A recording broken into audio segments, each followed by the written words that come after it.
everybody, Cam Sweet here from the Garage Connection, coming to you today with a test between these two machines. What we're going to do is we're going to evaluate the effectiveness of the cooler and the fans on one machine that has it, and then obviously this machine does not have either of those things.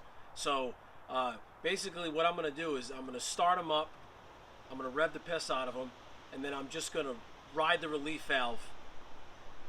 That's it. You know, everybody knows that the fastest way to get heat into the fluid is you got to put it through a lot of stress, and there is no more stress than riding that relief valve.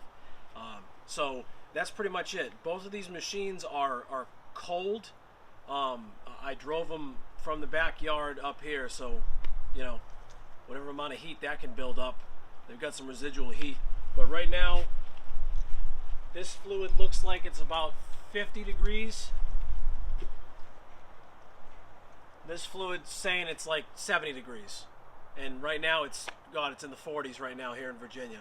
So, you know, it's not necessarily apples to apples. It's more like kind of green apples and yellow apples. But I think it's going to be a fair comparison between the two machines.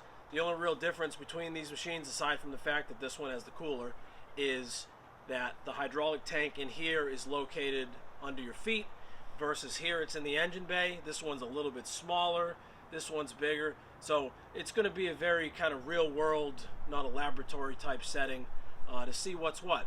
So stay tuned for that. Alright, so like I said, look, we're sitting at about halfway on the sight glass here, and you can't really see it, but I would say this fluid's more like 40 degrees. Over here we've got, again, halfway on the sight glass, and this fluid's more like 70 degrees. Okay, so it's pretty close. You know, I can let them sit for a while if it really needed to be closer. Other than that, you know, the machines are cold, engines are cold, the relief valves have been set. I mean, I can put my hand on that, it ain't hot at all. So the relief valves have been set to the same pressure. So this is going to be a pretty fair comparison between these two.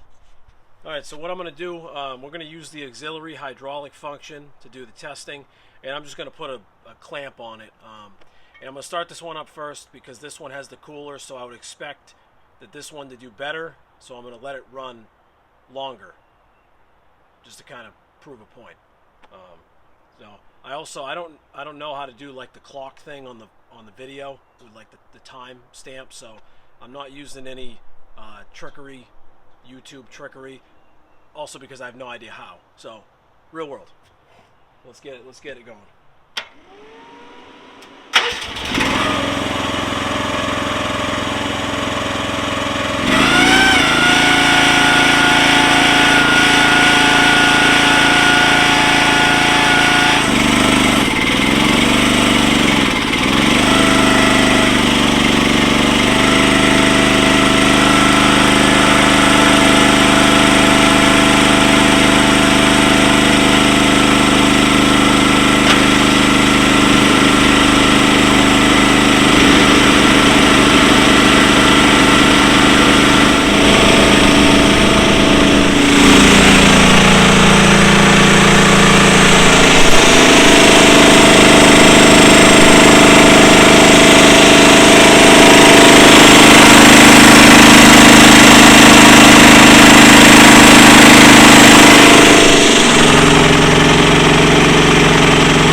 what we're going to do, we're going to shoot the pump output and see what the difference is. So over here we have the pump output is 162 degrees after that torture test. The pump output on this machine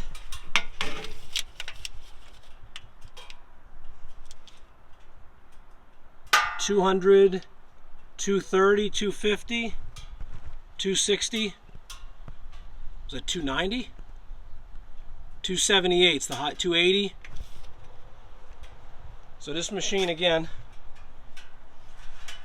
we got pump output on this side, 155, 159, somewhere around there. This machine without the cooler, 267.